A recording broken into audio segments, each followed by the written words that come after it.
The candle they give you at a nursing pinning isn't a real candle. It's a little plastic thing with a bulb the size of a pea, and mine had gone dead somewhere between the auditorium and the elevator.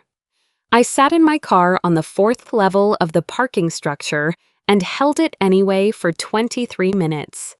I know it was 23 because I watched the dashboard clock the whole time. 2:41 when I got in. 3:04 when I finally turned the key.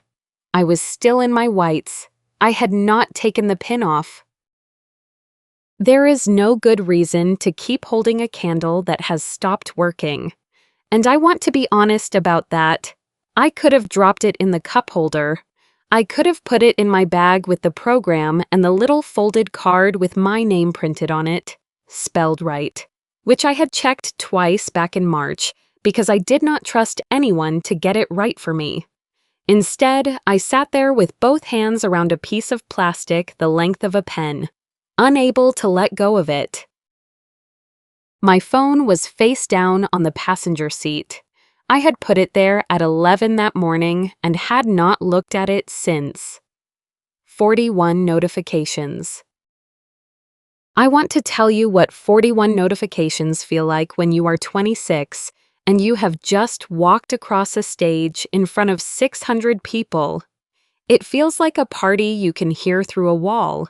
Instructors, classmates, a girl from my cohort who had already posted a photo of our whole row, my landlord, about the recycling schedule, the pharmacy, about a prescription I had picked up 2 days before, 41 small proofs that the world had gone on as usual, and not one from either of the two people who were in the room the day I was born. There was one from my aunt. She had sent it at 2:52 while I was still backstage. She was in the lobby by the coat rack. She was not going anywhere.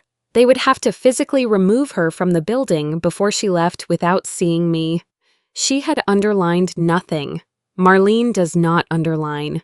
She says a thing and then she does it, which is a quality I did not know was rare until I was old enough to compare her to other people. I read it 3 times and I did not cry. That is worth putting down accurately. I did not cry in that garage. I have since. But not then. Then I did the thing I had promised myself all morning I would not do. I opened Facebook. It was the 3rd post down, my mother in sunglasses, in a folding chair, in light so white it could not have been anywhere but Arizona. Beside her, my father, leaning forward with his forearms on his knees, the way he does when he is watching something he cares about. I was wearing Brett's old high school cap, not a new one. The one from 2015, the sweat line along the band went brown. The one my mother used to complain about because it was ugly and he wore it everywhere. I was smiling at whoever was holding the phone. The caption was 4 words and a heart. I looked at that photograph for a long time. It is a strange thing to be jealous of a hat, but I understood something. Sitting on the 4th level of a concrete garage in Nashville, 58 minutes from the house I grew up in, I had never once been the thing my father leaned forward for. Somewhere below me, a car alarm went off and stopped.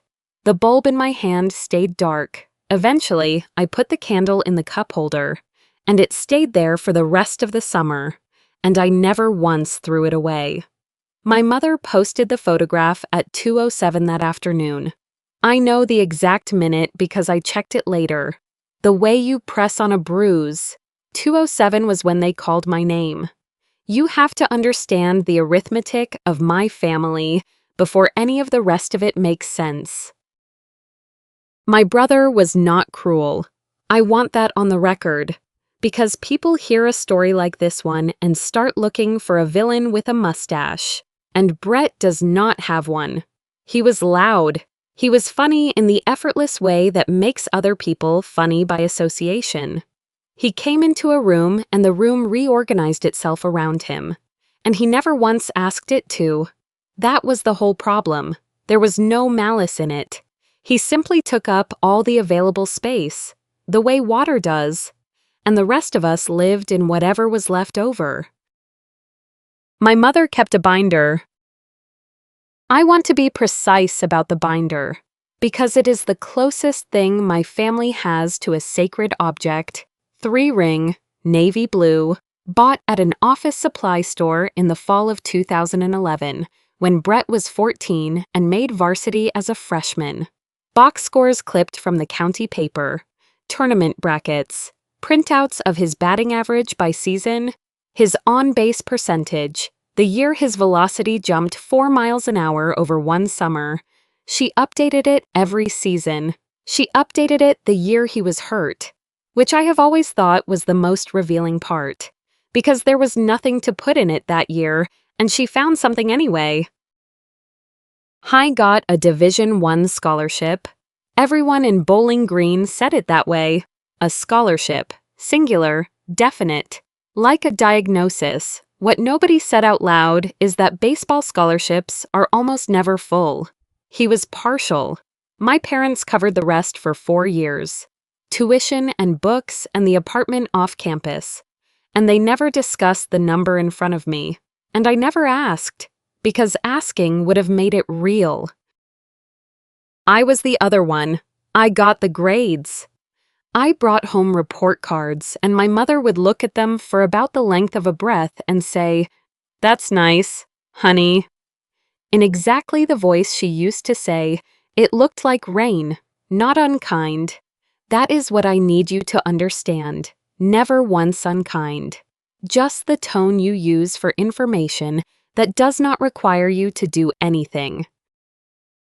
So I did it myself. $41,000 in student loans, which is a number I could recite in my sleep by the end. A part-time job at a coffee shop on Thompson Lane, opening shifts, 5 in the morning. 12-hour clinicals with an hour of driving on each end. So 14 hours of my day gone before I had studied anything. I budgeted to the dollar. There was a stretch that spring where I had to decide between shampoo and conditioner in the same week.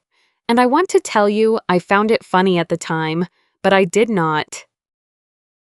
Brett turned 26, and my parents bought him a truck, new, not used, loaded.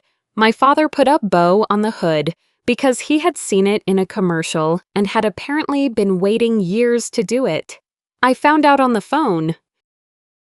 It was a Tuesday.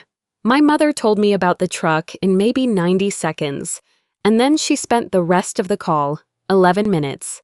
I checked afterward, because by then I had started checking things, asking me about vacation days, how many nurses get, whether it was different at bigger hospitals, whether you could bank them, roll them over, take them all at once. I answered her the way you answer someone making conversation.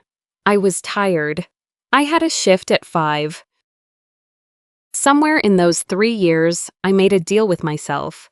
And I never wrote it down and never said it aloud. I would not ask them for $1, not one. So that when I finally walked across that stage, every single thing I was carrying would be mine. I hung up that night thinking she'd just been making conversation. It took me 3 more years to understand that she had been doing math. She called me on the 9th of February. I remember the date because I wrote it down later, when I was trying to figure out whether I was allowed to be angry. Some context, because the call does not land right without it. The March before, Brett had been released. That is the word they use, released, like an animal with a tag in its ear. 2 seasons in the minors, a shoulder that had been quietly failing for a year, and then a call from a farm director on a Tuesday morning saying the organization was going in another direction. He was 28. He came home to Bowling Green and did not talk about it for 4 months. Then, at the end of January, an independent league out west announced an open tryout in Phoenix. Not an invitation, not a scouting event, an open tryout, which means anyone who can pay the fee gets a number pinned to his shirt and 90 seconds to be looked at. The fee was $175. Around 200 men registered. Saturday, the 9th of May. My pinning ceremony was Saturday, the 9th of May. My mother called at 8:40 in the evening. I was standing at the sink eating cold pasta out of the container because I had worked a double and did not have it in me to sit down. The fork was one of the bad ones. The bent one from the set my roommate's mother gave us. "I wanted to let you know in advance," she said. I have thought about that sentence more than any other sentence in this story. She said it kindly. She said it the way you'd tell someone the restaurant lost their reservation, with real regret in advance, as though courtesy were the point, as though 3 months of notice converted the thing into a scheduling matter instead of a choice. "Your father already bought the tickets," she said. "You understand." I asked 2 questions. I want you to know I asked them quietly, because that is the part I am proudest of, and also the part I am least proud of. When was the tryout announced? She thought about it. The end of January, she said. Maybe the 28th. When did Dad buy the tickets? There was a pause about 2 seconds long. The 4th, she said. In February. I stood there with the container in my hand and did that arithmetic silently while my mother waited. They had known about the conflict. They had looked at both dates, sitting at that kitchen table with the laptop open, and they had made a decision. And then they had waited 5 more days to tell me. And in those 5 days, she had decided that telling me early was a kindness she was performing. I did not argue. I want to be honest about why. It was not grace. It was not maturity. It was 8:40 at night, and I had to be on the unit at 6 the next morning. And I could not afford to spend the next hour crying and then lie awake on top of it. That is the whole reason. Exhaustion looks a great deal like dignity from the outside. "We'll celebrate with you when you come home," she said. "We'll have a nice dinner." I said, okay. I rinsed the container. I went to bed. My father texted me later that night. I was already lying down with my phone face up on my chest, which is a habit I have since broken. "Sweetheart, your mother mentioned the overlap. We'll make it up to you. So proud of everything you've accomplished." I read it twice, then sat up, because something about it was familiar in a way I could not locate. I scrolled up. It took me a while. It was 4 years back, buried under 100 exchanges about nothing. My father sent it at 11:41 that night. He had sent me the same message, the same words, the same comma after sweetheart. The spring I finished my sophomore year. I know because I never deleted it. Marlene called at 6:40 the next morning. Before I had my shoes on, my mother had gotten to her first, which I had expected, and she had gotten it wrong, which I had also expected. "Your mother told me about the conflict," she said. No hello. My aunt has never in her life said hello. She told me it was like a dentist appointment. That's about how she said it to me. "What day is it?" Not a question, a request for information. The way you'd ask for a part number. I told her. "Saturday, the 9th of May, 2 in the afternoon, Nashville. I'll be there." She said it the way you'd agree to pick up a gallon of milk on the way home. No pause before it, no pause after it, either. Which is the part that undid me. She did not leave a space where I was supposed to say, "You don't have to." "It's 3.5 hours, I said. "I know how far it is. I've driven it." "Your hip. Don't argue with me about my hip."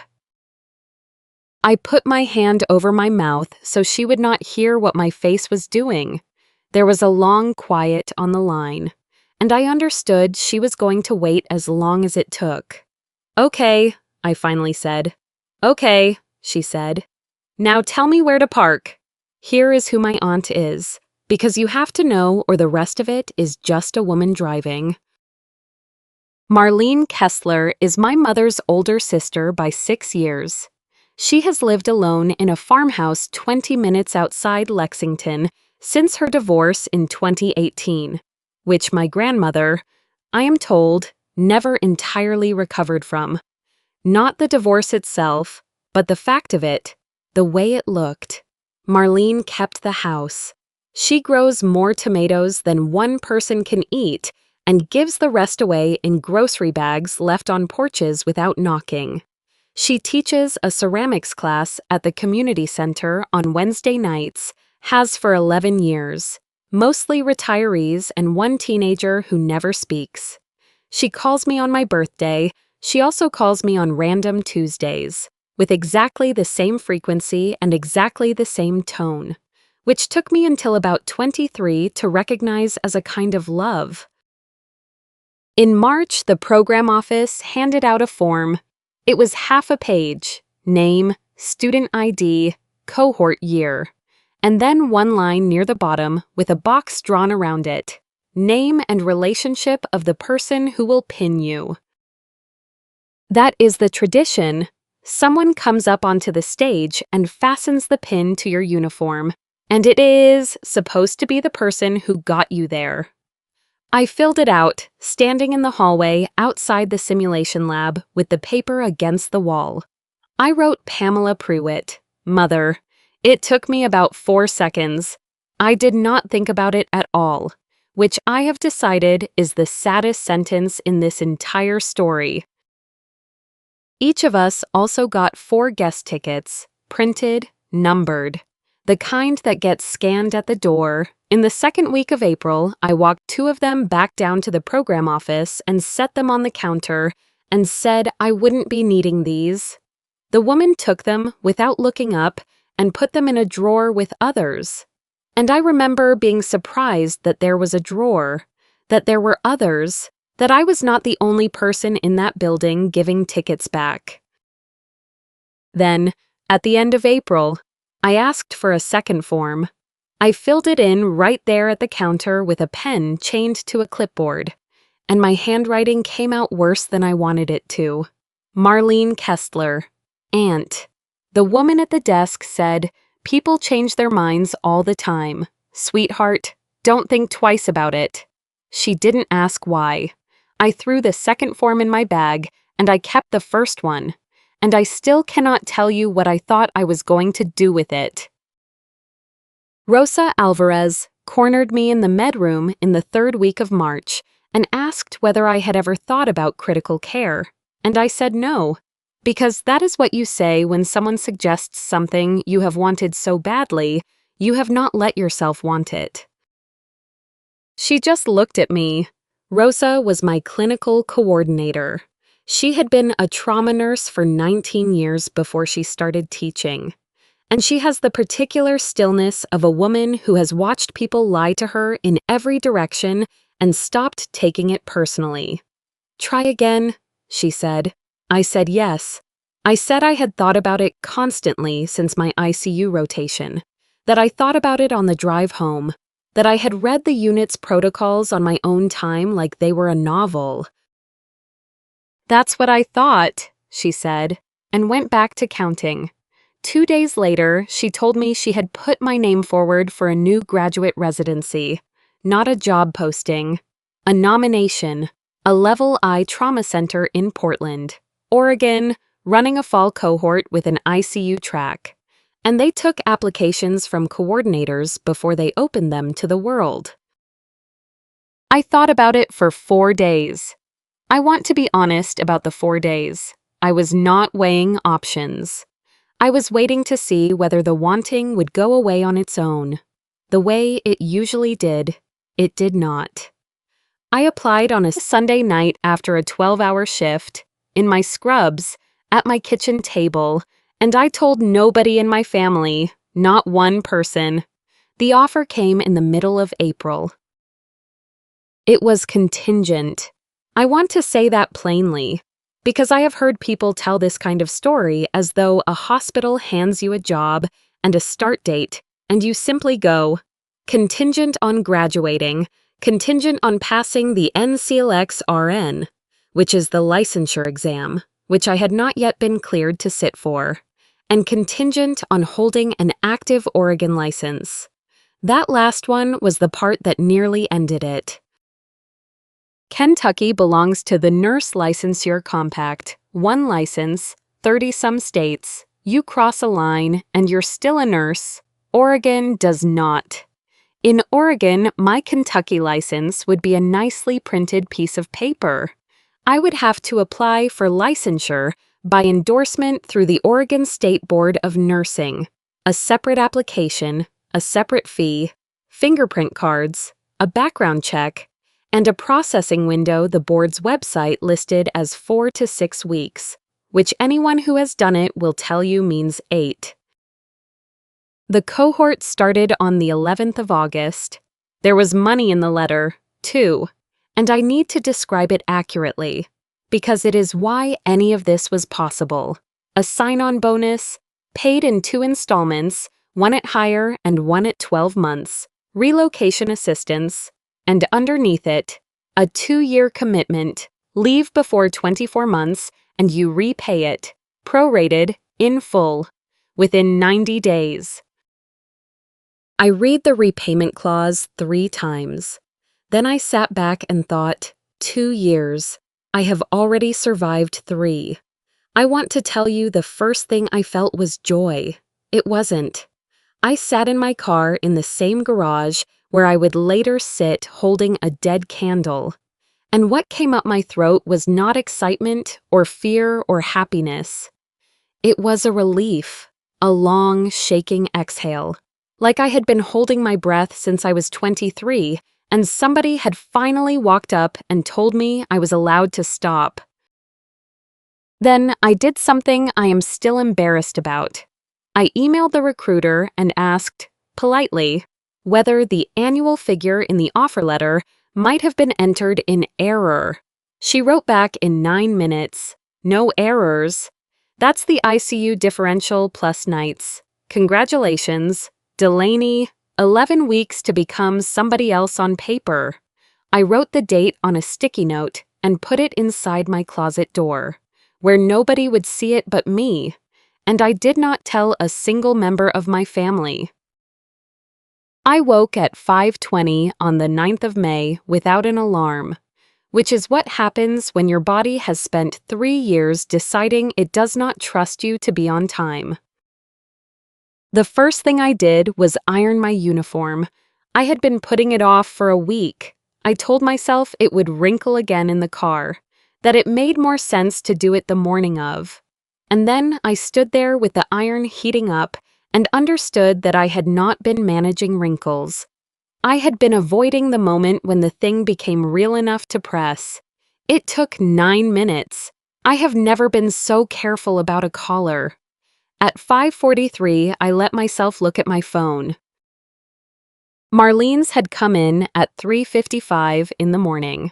Already in the car, beating the traffic, there is a scone in the passenger seat with your name on it, and I will not be apologizing for the hour. I laughed out loud, alone, in an empty kitchen, at 5:45 in the morning. The full kind of laugh that surprises you and echoes off cabinets. And then I stood there with my hand over my mouth, feeling something enormous move sideways in my chest. Brett's had come in near midnight. Hey, Mom says today's a big one.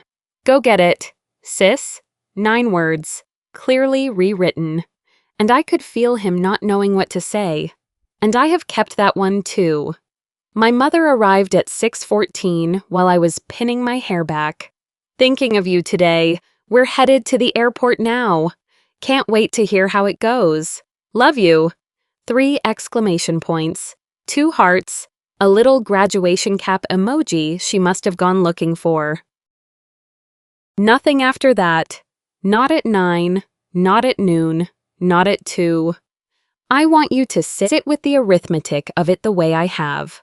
One woman typed a sentence at 6:14 in an airport line, and another had been on the interstate since 3:45 with a pastry on the seat beside her.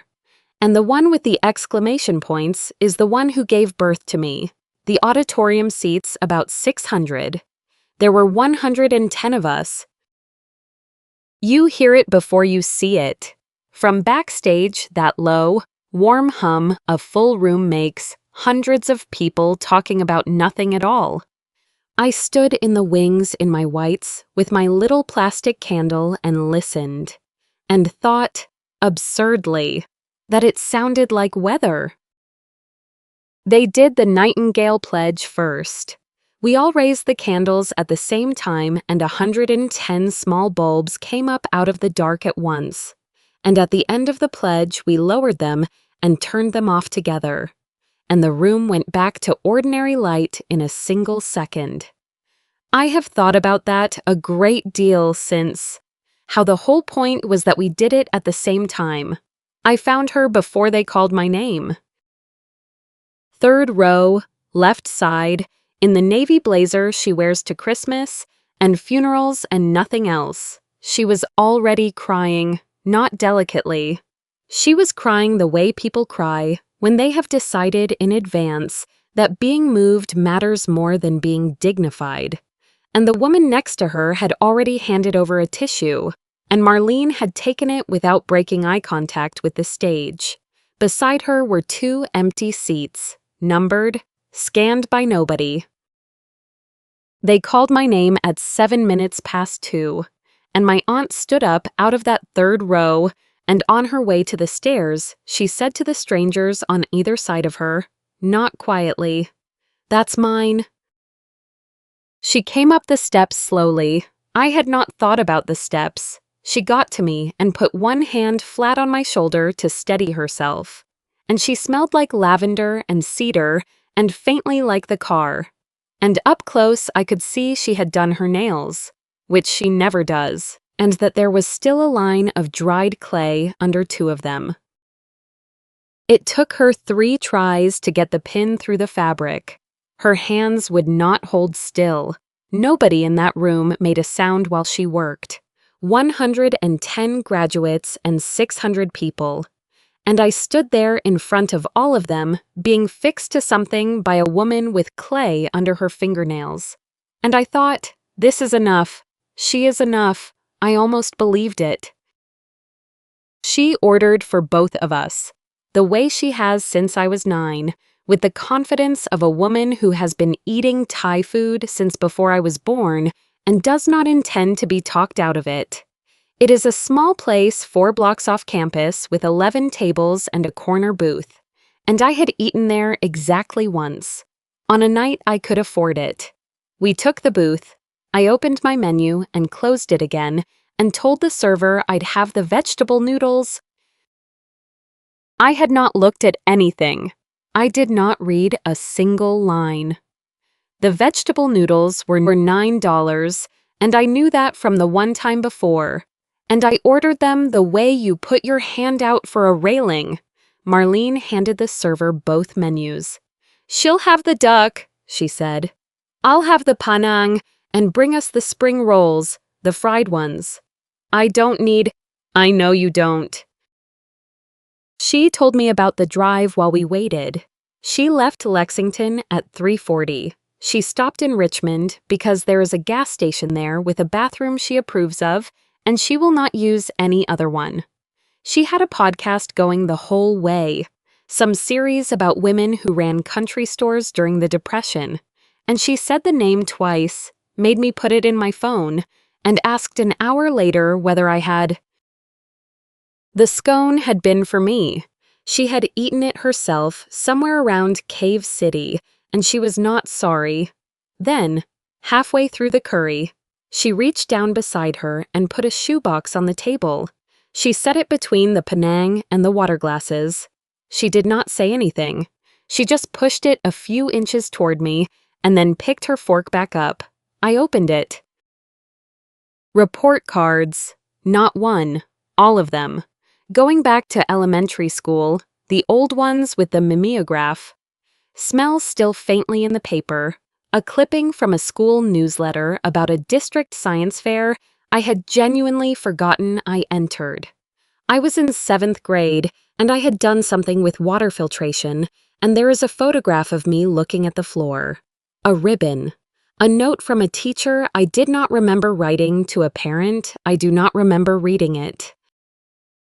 And near the bottom, a photograph of me at 9 years old on a dock, squinting into the sun, holding up a bluegill with both hands like it weighed 40 pounds. Where did you get these? Your mother throws things out, Marlene said. She was still eating. I go through the bag.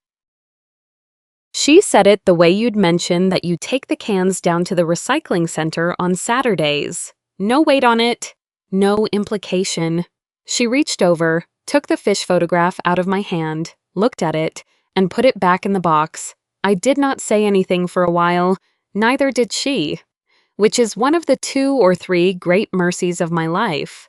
Then she set her fork down. You're not telling me something. I'm not? It's something good. You keep almost smiling and then stop. She took a drink of water. You can't hide the shape of a secret from somebody who's known you since you were a fish-holding child. So I told her. A job. Portland, Oregon, yes, that Portland. Intensive care, if everything cleared, if all the paper landed. August. She chewed. She thought about it. She said, when do you leave? If I take it. You've decided, she said. You just haven't said it out loud yet.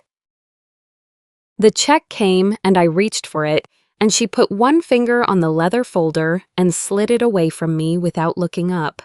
And when I opened my mouth, she said, absolutely not. This is my graduation dinner. I will be paying for it. You already drove 3.5 hours. You always ask for the smaller thing, she said. Then she picked up her fork and went back to her curry, as though she had not just taken me apart in 7 words over a bowl of rice. I called them the following Sunday, both of them, on speaker, which is how my family conducts the conversations it has decided in advance are significant. My father answered, and I heard him say, she's on the phone. Hang on.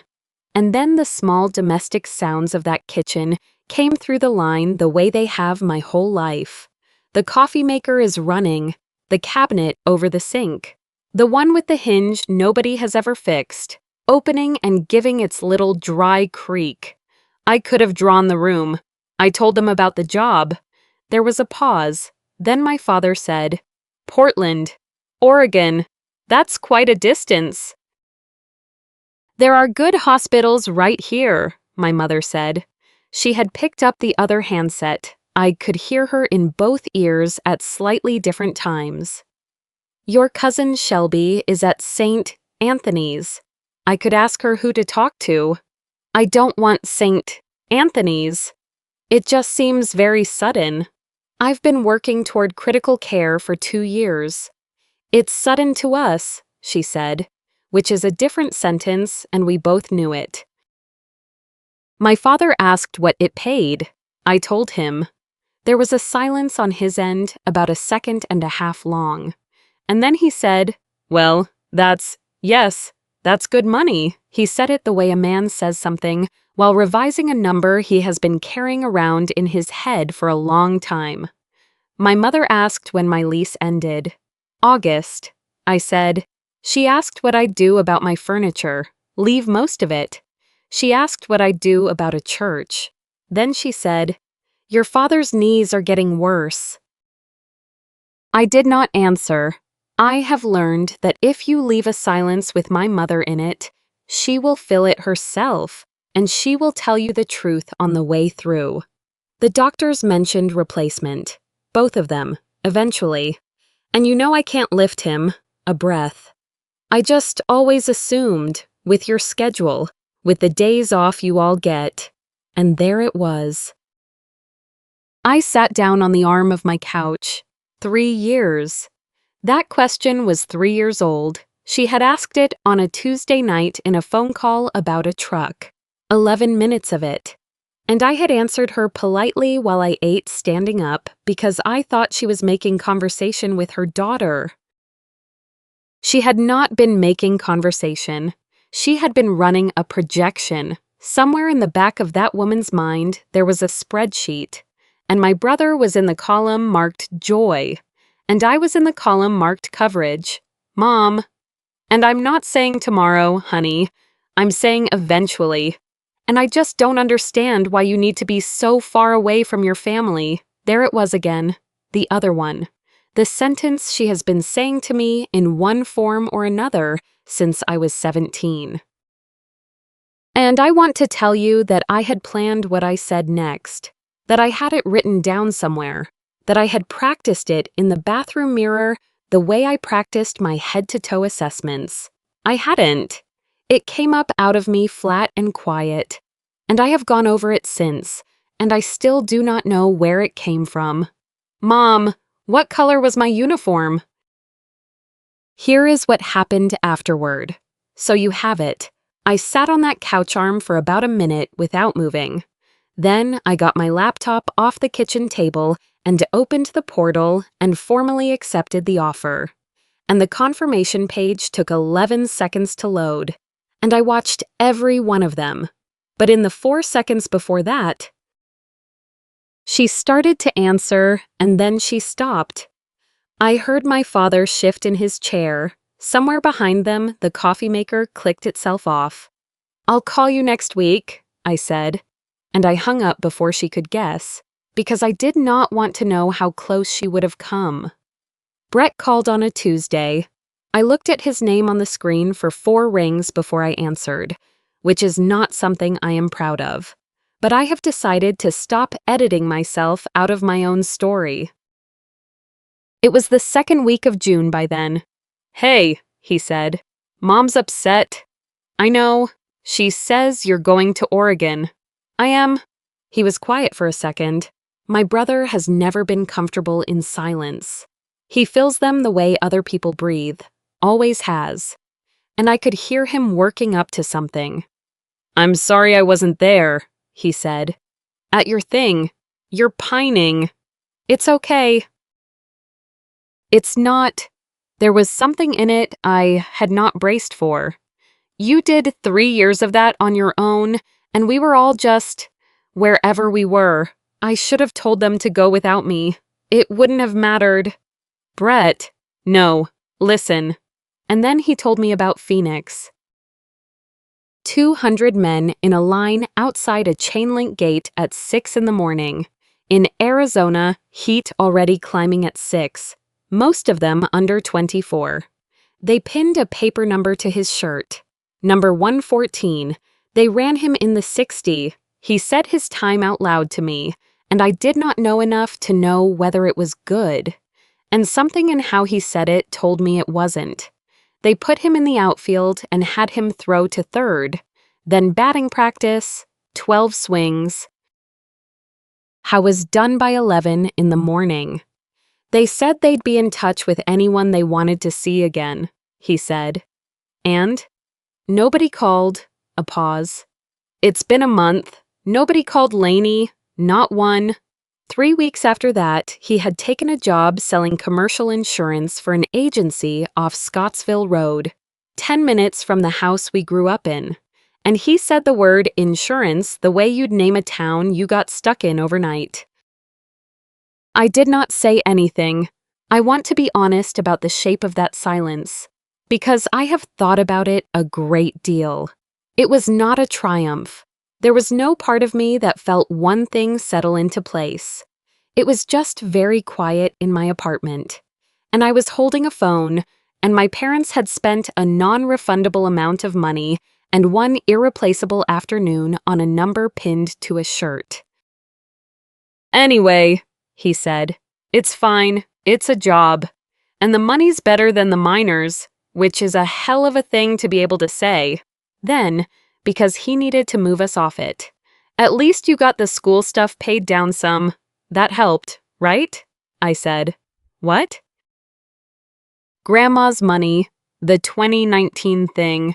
He said it easily. He was not confessing anything. He genuinely believed I knew. The way you believe the sun came up. 18 apiece, her and Grandpa's. Mine went to senior year. The scholarship only covered about half. And Dad said you could go to the same thing because you'd qualify for loans and I wouldn't. He was still going. I figured they squared it up with you after. I sat very still. He heard it. Whatever my not answering sounded like, he heard it. And my brother stopped mid-sentence in a way I have never heard him stop. Lainey, I did not say anything. Lainey, I'm sorry. I thought, Jesus, I thought you knew. We stayed on another 20 minutes, and I could not tell you what either of us said. Near the end of it, sideways, the way he does when he is trying to hand you something without making it a thing. He said Kayla was pregnant, 14 weeks, a girl. Mom's already bought stuff, he said. Like, a lot of stuff. I looked at my ceiling for a while. Brett, I said, if she turns out to be the quiet one, you go anyway. There was a long pause on the line, long enough that I checked the screen to see if the call had dropped. Okay, he said, and I believed him, or I decided to, which by then had started to feel like the same thing. I drove to Lexington in the first week of August and did not tell her I was coming, because I have learned that the people who mean it do not need to be warned. I brought coffee from the place she likes and pastries I couldn't justify. She opened the door in overalls with clay to the wrist and looked at me a beat too long. Well, she said, let me rinse my hands. We spent the afternoon in the garden. She showed me what had come up and what hadn't. I told her about the apartment in Portland, 3rd floor, west window, smallest unit in the building. I could have afforded the 1 bedroom. I went to the studio. She said nothing about that, which was its own kind of comment. I told her about orientation and what I was afraid of, which I had said out loud to nobody. Then I asked about my grandmother's money. 2020, she said, still working. Your mother mentioned it at Thanksgiving as a household expense. 6 years? 6 years. She did not soften it. I told myself that if I said it, you'd lose the whole family in one afternoon. I've had a while to think since. I believe now I was afraid of losing them myself. I did not forgive her right then. She did not ask me to. After a while, why did you drive 3.5 hours on a hip like that? She did not look up from the tomatoes. 1982, she said. Community college, 2-year program, bookkeeping. I finished second in my class, which nobody has ever known but me. Who came? Nobody. Your mother had a recital that Saturday. Mama had been planning it since February. 4 seconds of nothing. I sat in the parking lot afterward for a while. I don't remember how long. I stood there in a garden in Kentucky 44 years later with dirt on my hands. So no, she said. The hip was not a consideration. I went in to wash up. The paper was on the refrigerator under a strawberry magnet, and I read it the way you read a word in a language you didn't know you'd learned. Total hip arthroplasty. May 12th, 700 a.m. Arrival. My pinning was the 9th. Beneath it, in her handwriting. A second date in October. I said nothing. I dried my hands and went back out, and she said nothing either. And we both knew what the other one knew, and we let it stand, because some things get smaller when you touch them. In the car, she pressed something into my palm, a ceramic disc, smooth and uneven the way handmade things are, glazed deep blue, on the back, a carved compass rose. For the new place. When did you make this? A while ago, she said. Been waiting for the right time to give it. I left on a Thursday. Packed the night before, systematically. The way I do everything now, leaving no room for hesitation. My mother, safe travels. Let us know when you arrive. My father, drive safe. Proud of you. Brett, Godspeed. Don't die on the highway. Text me when you get there. That one I actually liked. Marlene called at 7:30, before I'd had coffee. Are you in the car? Almost. Call me from the road if you get tired. Promise me. Then she stopped. I heard her breathe. Never mind. I was going to give you advice. You don't need it. You know what you're doing. I don't. No idea at all. Yes, you do, she said. That's the whole point. Go. I took the dead candle out of the cup holder, set the blue disc in its place, and pointed the car west. Somewhere in Idaho. I pulled off and sat on the hood with a granola bar, looking at a horizon I did not recognize, and felt something I had waited a long time to feel, myself, entirely. Not the daughter who wasn't quite enough, not the sister in the margins, not the woman who spent 3 years making herself smaller to fit rooms never built to her measurements, just me, on a road I picked. The disc caught the light every time the highway turned. 8 months later, a package came. April, Portland. My mother's handwriting on the label. It was a binder. 3-ring, navy blue, 4 pages. A printout of the graduation notice from the program's website. A screenshot of the hospital's post welcoming its residency cohort. My name 11th on the list. And then 2 empty sleeves. There was no letter, just a sticky note on the inside cover in my mother's handwriting. 4 words long. I started late. I did not call her that night. I put the binder on the shelf beside the little blue disc with the compass rose on the back of it. And I stood there in my small apartment on the 3rd floor and looked at the 2 of them sitting side by side. And I did not decide anything at all. Some things you are allowed to leave open. I want to ask you something before you go.